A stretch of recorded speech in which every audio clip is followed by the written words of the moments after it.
Mr. President, ladies and gentlemen, what I'm about to say is going to shock you. Israel has a bright future at the UN.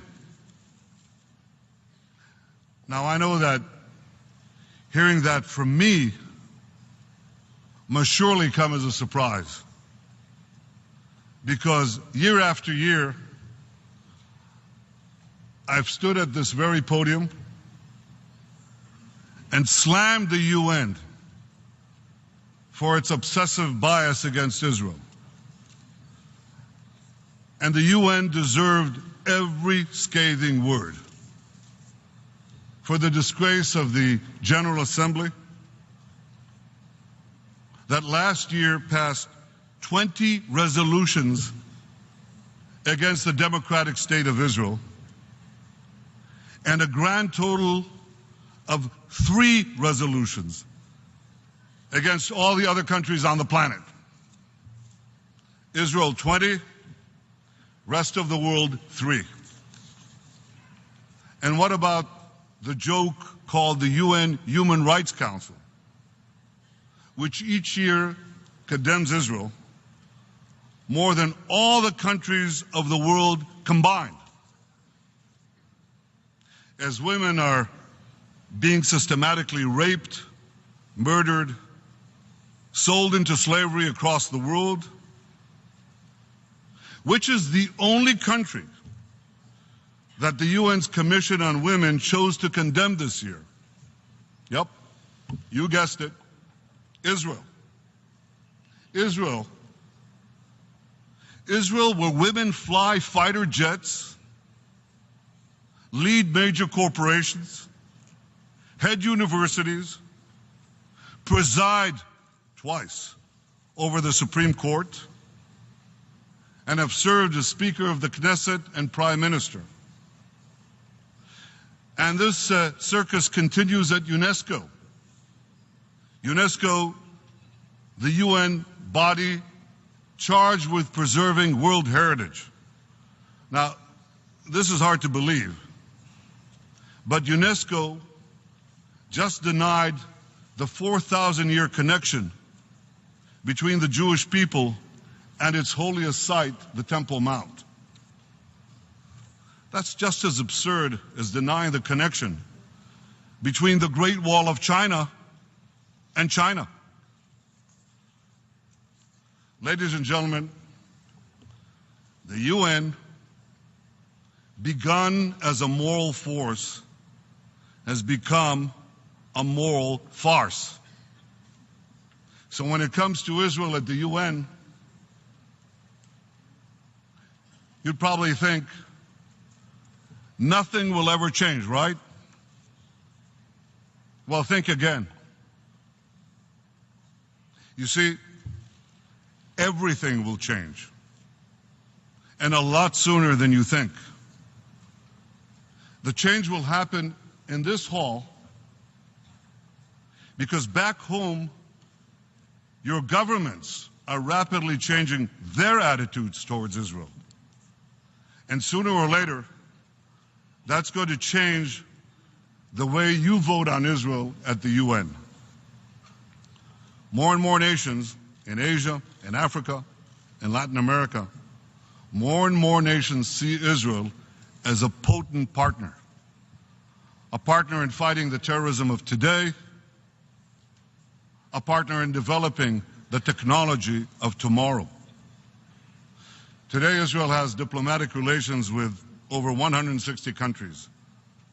That's nearly double the number that we had when I served here as Israel's ambassador some 30 years ago. And those ties are getting broader and deeper every day. World leaders increasingly appreciate that Israel is a powerful country with one of the best intelligence services on earth because of our unmatched experience and proven capabilities in fighting terrorism. Many of your governments seek our help in keeping your country safe, Many also seek to benefit from Israel's ingenuity in agriculture, in health, in water, in cyber, and in the fusion of big data, connectivity, and artificial intelligence. That fusion that is changing our world in every way. You might consider this. Israel leads the world in recycling wastewater. We recycle about 90% of our wastewater. Now, how remarkable is that? Well, given that the next country on the list only recycles about 20% of its wastewater, Israel is a global water power. So if you have a thirsty world, and we do, there's no better ally than Israel. How about cybersecurity? That's an issue that affects everyone. Israel accounts for 0.1% of the world's population. Yet last year, we attracted some 20% of the global private investment in cybersecurity. I want you to digest that number. In cyber, Israel is punching a whopping 200 times above its weight. So Israel is also a global cyber power. If hackers are targeting your banks, your planes, your power grids, and just about everything else, Israel can offer indispensable help. Governments are changing their attitudes towards Israel because they know that Israel can help them protect their peoples, can help them feed them, can help them better their lives. This summer I had an unbelievable opportunity to see this change so vividly during an unforgettable visit to 4 African countries. This is the first visit to Africa by an Israeli prime minister in decades. Later today, I'll be meeting with leaders from 17 African countries. We'll discuss how Israeli technology can help them in their efforts to transform their countries. In Africa, things are changing. In China, India, Russia, Japan, attitudes towards Israel have changed as well. These powerful nations know that despite Israel's small size, it can make a big difference in many, many areas that are important to them. But now I'm going to surprise you even more. You see, the biggest change in attitudes towards Israel is taking place elsewhere. It's taking place in the Arab world. Our peace treaties with Egypt and Jordan continue to be anchors of stability in the volatile Middle East. But I have to tell you this. For the first time in my lifetime, many other states in the region recognize that Israel is not their enemy. They recognize that Israel is their ally. Our common enemies are Iran and ISIS. Our common goals are security, prosperity, and peace. I believe that in the years ahead, we will work together to achieve these goals, work together openly. So Israel's diplomatic relations are undergoing nothing less than a revolution. But in this revolution, we never forget that our most cherished alliance, our deepest friendship, is with the United States of America, the most powerful and the most generous nation on earth.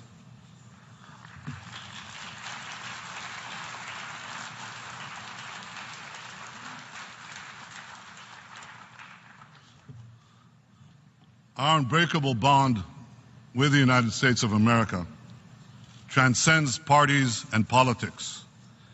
It reflects, above all else, the overwhelming support for Israel among the American people support which is at record highs and for which we are deeply grateful. The United Nations denounces Israel. The United States supports Israel. And a central pillar of that defense has been America's consistent support for Israel at the UN. I appreciate President Obama's commitment to that long-standing U.S. policy. In fact, the only time that the United States cast a UN Security Council veto during the Obama presidency was against an anti-Israel resolution in 2011. As President Obama rightly declared at this podium, peace will not come from statements and resolutions at the United Nations. I believe the day is not far off when Israel will be able to rely on many, many countries to stand with us at the UN.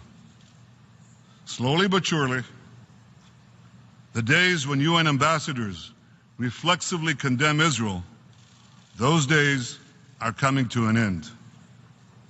Ladies and gentlemen, today's automatic majority against Israel at the UN reminds me of the story, the incredible story of Hiro Onoda. Hiro was a Japanese soldier who was sent to the Philippines in 1944. He lived in the jungle. He scavenged for food. He evaded capture. Eventually he surrendered, but that didn't happen until 1974, some 30 years after World War II ended. For decades, Hiro refused to believe the war was over. As Hiro was hiding in the jungle, Japanese tourists were swimming in pools in American luxury hotels in nearby Manila. Finally, mercifully, Hiro's former commanding officer was sent to persuade him to come out of hiding.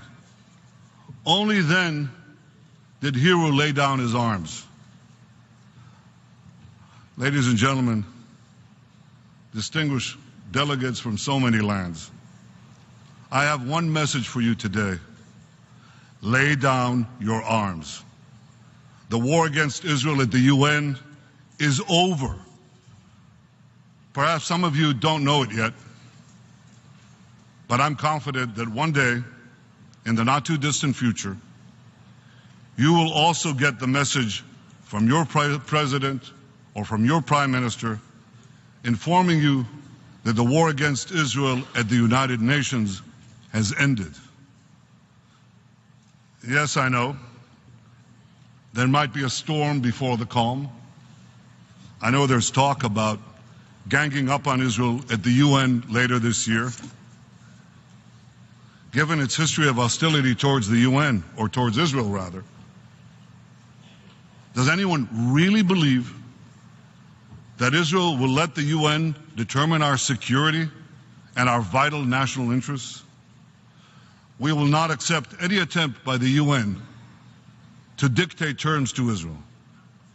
The road to peace runs through Jerusalem and Ramallah, not through New York.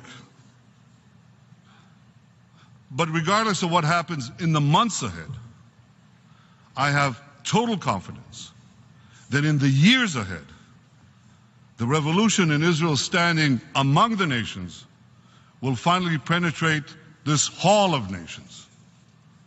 I have so much confidence, in fact, that I predict that a decade from now, an Israeli prime minister will stand right here where I'm standing and actually applaud the UN. But I want to ask you, why do we have to wait a decade? Why keep vilifying Israel? Perhaps because some of you don't appreciate that the obsessive bias against Israel is not just a problem for my country, it's a problem for your countries too. Because if the UN spends so much time condemning the only liberal democracy in the Middle East, it has far less time to address war, disease, poverty, climate change, and all the other serious problems that plague the planet? Are the 500,000 slaughtered Syrians helped by your condemnation of Israel? The same Israel that has treated thousands of injured Syrians in our hospitals, including a field hospital that I built right along the Golan Heights border with Syria. Are the gays hanging from cranes in Iran helped by your denigration of Israel? That same Israel where gays march proudly in our streets and serve in our parliament, including, I'm proud to say, in my own Likud party? Are the starving children in North Korea's brutal tyranny, are they helped by your demonization of Israel? Israel, whose agricultural know-how is feeding the hungry throughout the developing world? The sooner the UN's obsession with Israel ends, the better. The better for Israel, the better for your countries, the better for the UN itself. Ladies and gentlemen, if UN habits die hard, Palestinian habits die even harder. President Abbas just attacked from this podium the Balfour Declaration. He's preparing a lawsuit against Britain for that declaration from 1917. That's almost 100 years ago. Talk about being stuck in the past. The Palestinians may just as well sue Iran for the Cyrus Declaration, which enabled the Jews to rebuild our temple in Jerusalem 2,500 years ago. Come to think of it, why not a Palestinian class action suit against Abraham for buying that plot of land in Hebron, where the fathers and mothers of the Jewish people were buried 4,000 years ago? President, you're not laughing. It's as absurd as that. To sue the British government for the Balfour Declaration? Is he kidding? And this is taken seriously here? President Abbas attacked the Balfour Declaration because it recognized the right of the Jewish people to a national home in the land of Israel. When the United Nations supported the establishment of a Jewish state in 1947, it recognized our historical and our moral rights in our homeland and to our homeland. Yet today, nearly 70 years later, the Palestinians still refuse to recognize those rights. Not our right to a homeland, not our right to a state, not our right to anything. And this remains the true core of the conflict: the persistent Palestinian refusal to recognize the Jewish state in any boundary. You see, this conflict is not about the settlements. It never was. The conflict raged for decades before there was a single settlement, when Judea, Samaria, and Gaza were all in Arab hands. The West Bank and Gaza were in Arab hands, and they attacked us again and again and again. And when we uprooted all 21 settlements in Gaza and withdrew from every last inch of Gaza, we didn't get peace from Gaza. We got thousands of rockets fired at us from Gaza. This conflict rages because for the Palestinians, the real settlements they're after are Haifa, Jaffa, and Tel Aviv. Now, mind you, the issue of settlements is a real one, and it can and must be resolved in final status negotiations. But this conflict has never been about the settlements or about establishing a Palestinian state. It's always been about the existence of a Jewish state in any boundary. Ladies and gentlemen, Israel is ready, I am ready to negotiate all final status issues. But one thing I will never negotiate: our right to the one and only Jewish state.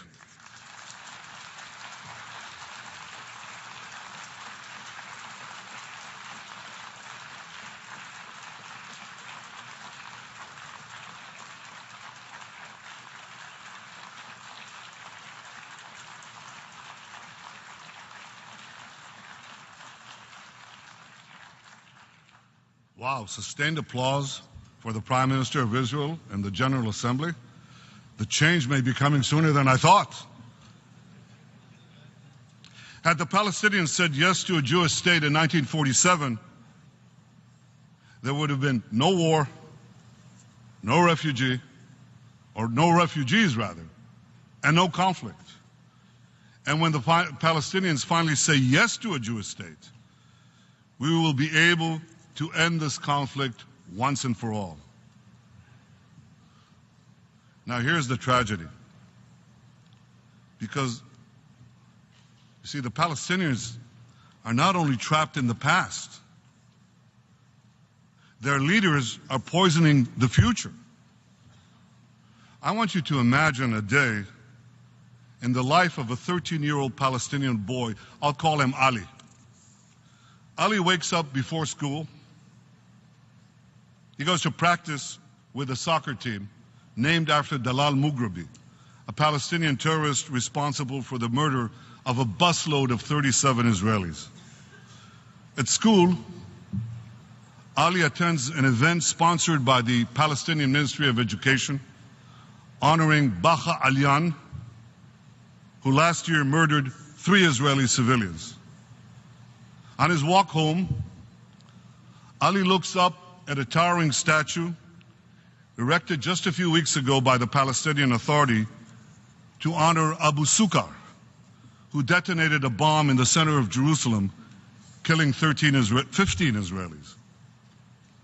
When Ali gets home, he turns on the TV and sees an interview with a senior Palestinian official, Jibril Rajoub, who says that if he had a nuclear bomb, he detonated over Israel that very day.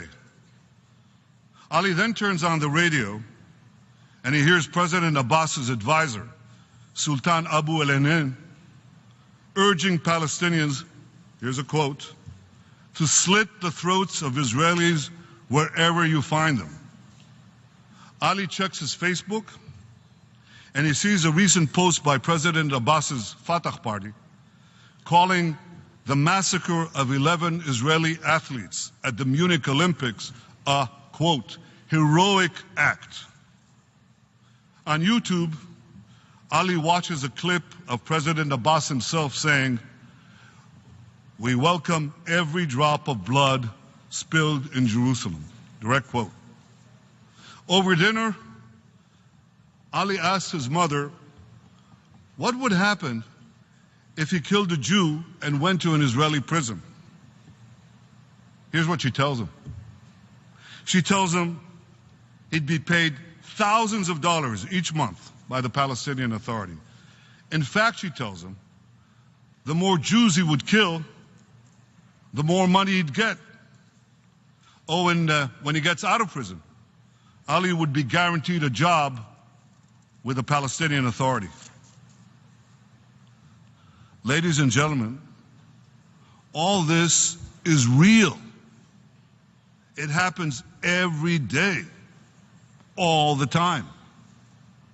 Sadly, Ali represents hundreds of thousands of Palestinian children who are indoctrinated with hate every moment, every hour. This is child abuse.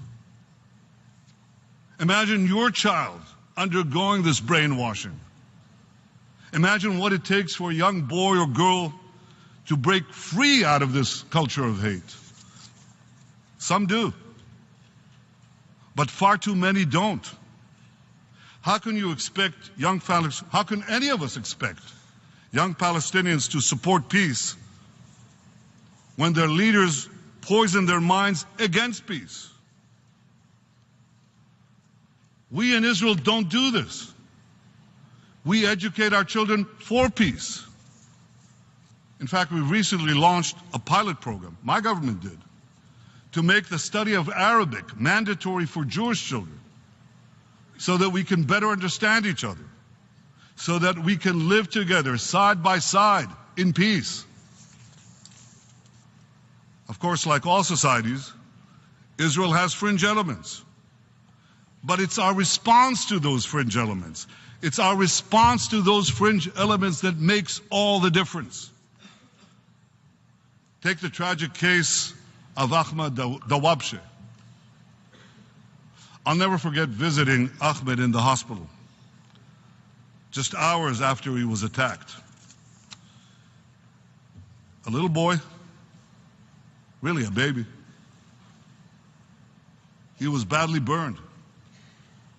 Ahmed was the victim of a horrible terrorist act perpetrated by Jews. He lay bandaged and unconscious as Israeli doctors worked round the clock to save him. No words could bring comfort to this boy or to his family. Still, as I stood by his bedside, I told his uncle, "This is not our people. This is not our way." I then ordered extraordinary measures to bring Ahmed's assailants to justice. And today, the Jewish citizens of Israel, accused of attacking the Dawabshe family, are in jail, awaiting trial. Now, for some, this story shows that both sides have their extremists, and both sides are equally responsible for this seemingly endless conflict. But what Ahmed's story actually proves is the very opposite. It illustrates the profound difference between our two societies. Because while Israeli leaders condemn terrorists, all terrorists, Arabs and Jews alike, Palestinian leaders celebrate terrorists. While Israel jails the handful of Jewish terrorists among us, the Palestinians pay thousands of terrorists among them.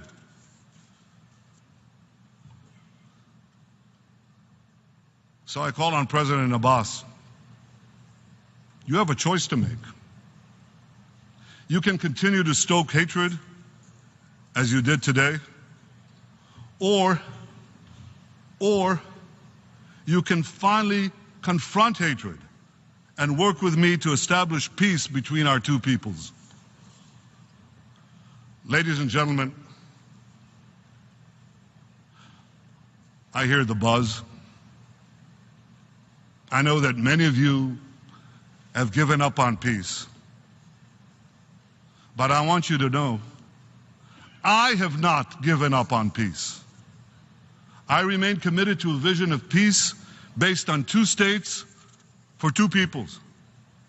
I believe, as never before, that changes taking place in the Arab world today offer a unique opportunity to advance that peace. I commend President Sisi of Egypt for his efforts to advance peace and stability in our region. Israel welcomes the spirit of the Arab Peace Initiative and welcomes a dialogue with Arab states to advance a broader peace. I believe that for that broader peace to be fully achieved, the Palestinians have to be part of it. I'm ready to begin negotiations to achieve this today, not tomorrow, not next week, today. President Abbas spoke here an hour ago. Wouldn't it be better if instead of speaking past each other, we were speaking to one another? President Abbas, instead of railing against Israel at the United Nations in New York, I invite you to speak to the Israeli people at the Knesset in Jerusalem.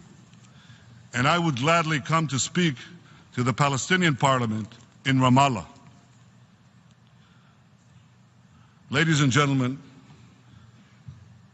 while Israel seeks peace with all our neighbors, we also know that peace has no greater enemy than the forces of militant Islam. The bloody trail of this fanaticism runs through all the continents represented here. It runs through Paris and Nice, Brussels and Baghdad, Tel Aviv and Jerusalem, Minnesota and New York, from Sydney to San Bernardino. So many have suffered its savagery. Christians and Jews, women and gays, Yazidis and Kurds, and many, many others. Yet the heaviest price of all, has been paid by innocent Muslims. Hundreds of thousands mercilessly slaughtered, millions turned into desperate refugees, tens of millions brutally subjugated. The defeat of militant Islam will thus be a victory for all humanity, but it would especially be a victory for those many Muslims who seek a life without fear, a life of peace, a life of hope. But to defeat the forces of militant Islam, we must fight them relentlessly. We must fight them in the real world. We must fight them in the virtual world. We must dismantle their networks, disrupt their fundings, discredit their ideology. We can defeat them, and we will defeat them. Medievalism is no match for modernity. Hope is stronger than hate. Freedom mightier than fear. We can do this. Ladies and gentlemen, Israel fights this fateful battle against the forces of militant Islam every day. We keep our borders safe from ISIS. We prevent the smuggling of game-changing weapons to Hezbollah in Lebanon. We foil Palestinian terror attacks in Judea, Samaria, the West Bank. And we deter missile attacks from Hamas-controlled Gaza. That's the same Hamas terror organization that cruelly, unbelievably cruelly, refuses to return 3 of our citizens and the bodies of our fallen soldiers, Oron Shaul and Hadar Golden. Hadar Golden's parents, Leah and Simcha Golden, are here with us today. They have one request: to bury their beloved son in Israel. All they ask for is one simple thing: to be able to visit the grave of their fallen son Hadar in Israel. Hamas refuses. They couldn't care less. I implore you to stand with them, with us, with all that's decent in our world, against the inhumanity of Hamas, all that is indecent and barbaric. Hamas breaks every humanitarian rule in the book. Throw the book at them. Ladies and gentlemen, the greatest threat to my country, to our region, and ultimately to our world remains the militant Islamic regime of Iran. Iran openly seeks Israel's annihilation. It threatens countries across the Middle East. It sponsors terror worldwide. This year, Iran has fired ballistic missiles in defiance, direct defiance of Security Council resolutions. It has expanded its aggression in Iraq, in Syria, in Yemen. Iran, the world's foremost sponsor of terrorism, continued to build its global terror network. That terror network now spans 5 continents. So my point to you is this: the threat Iran poses to all of us is not behind us, it's before us.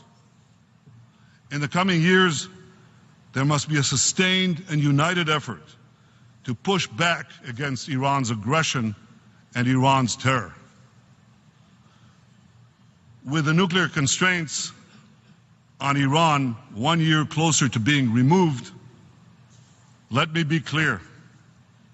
Israel will not allow the terrorist regime in Iran to develop nuclear weapons. Not now, not in a decade, not ever.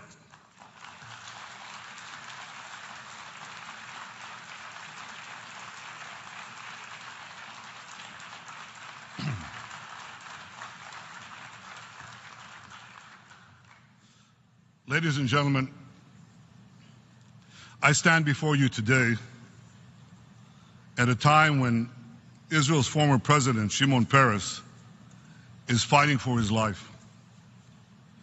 Shimon is one of Israel's founding fathers, one of its boldest statesmen, one of its most respected leaders. I know you will all join me and join all the people of Israel in wishing him refuah shlema Shimon, a speedy recovery. I've always admired Shimon's boundless optimism. And like him, I too am filled with hope. I'm filled with hope because Israel is capable of defending itself by itself against any threat. I'm filled with hope because the valor of our fighting men and women is second to none. I'm filled with hope because I know the forces of civilization will ultimately triumph over the forces of terror.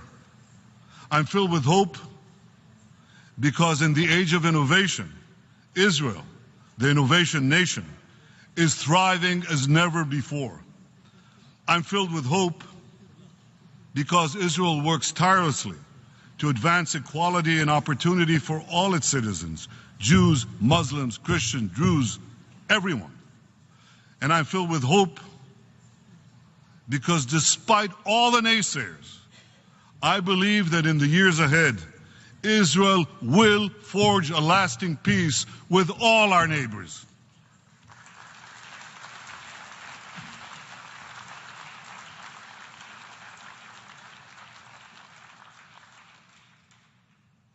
Ladies and gentlemen, I'm hopeful about what Israel can accomplish because I've seen what Israel has accomplished. In 1948, the year of Israel's independence, our population was 800,000. Our main export was oranges. People said then we were too small, too weak, too isolated, too demographically outnumbered to survive, let alone thrive. The skeptics were wrong about Israel then. The skeptics are wrong about Israel now. Israel's population has grown tenfold, our economy 40-fold. Today, our biggest export is technology. Israeli technology which powers the world's computers, cell phones, cars, and so much more. Ladies and gentlemen, the future belongs to those who innovate, and this is why the future belongs to countries like Israel. Israel wants to be your partner in seizing that future. So I call on all of you, cooperate with Israel, embrace Israel, dream with Israel. Dream of the future that we can build together, a future of breathtaking progress, a future of security, prosperity, and peace, a future of hope for all humanity, a future where even at the UN, even in this hall, Israel will finally, inevitably, take its rightful place among the nations. Thank you.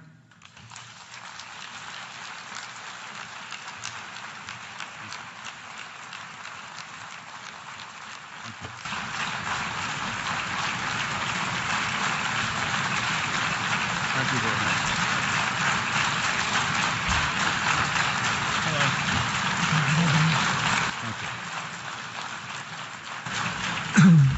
En nombre de la On behalf